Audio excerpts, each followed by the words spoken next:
கரூர் நெரிசல் தொடர்பாக விசாரித்து வரும் சிபிஐ அதிகாரிகள் விஜயின் பரப்புரை வாகனத்தை அங்குலம் அங்குலமாக ஆய்வு செய்தனர்.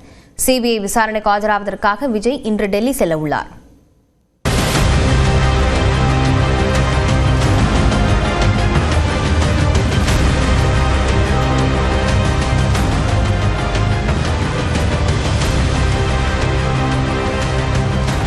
கரூர் வேலுச்சாமிபுரத்தில் கடந்த செப்டம்பர் 27ஆம் தேதி தாவேகா தலைவர் விஜய் பரப்புரை கூட்டத்தில் ஏற்பட்ட நெரிசலில் சிக்கி 41 பேர் உயிரிழந்தனர். இந்த சம்பவம் தொடர்பான வழக்கை சிபிஐ விசாரித்து வருகிறது.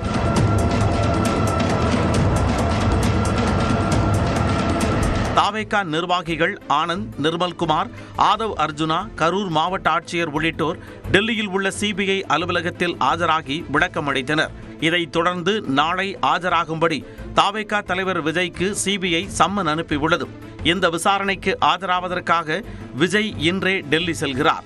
இந்த பரபரப்பான சூழலில் கரூரில் உள்ள சிபிஐயின் தற்காலிக அலுவலகத்திலும் விசாரணை விறுவிறுப்படைந்தது.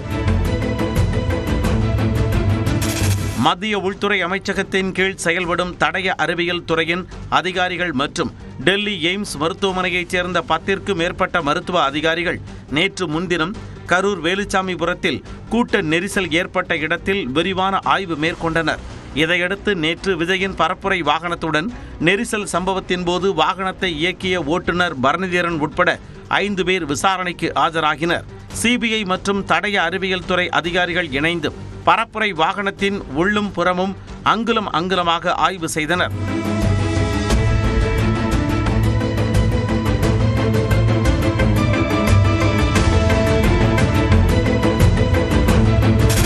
வாகனத்தின் மீது ஏறி நின்று ஆய்வு செய்த அதிகாரிகள் விஜய் நின்று பேசிய இடம் உட்பட வாகனத்தின் ஒவ்வொரு பகுதியின் நீள அகல உயரத்தை டேப் மூலம் துல்லியமாக அளவெடுத்து தரவுகளை சேகரித்தனர். வாகனத்தை இயக்கி பார்த்தும் அதிகாரிகள் சோதனை செய்தனர்.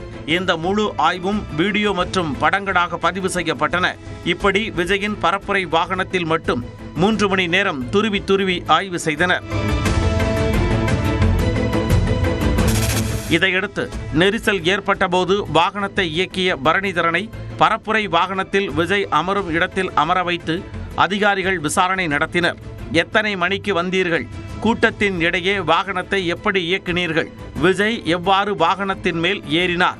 இறங்கி வந்து இருக்கையில் எப்படி அமர்ந்து மக்களை பார்த்தார் என பல்வேறு கேள்விகளை எழுப்பி பதில்களை பெற்றனர்.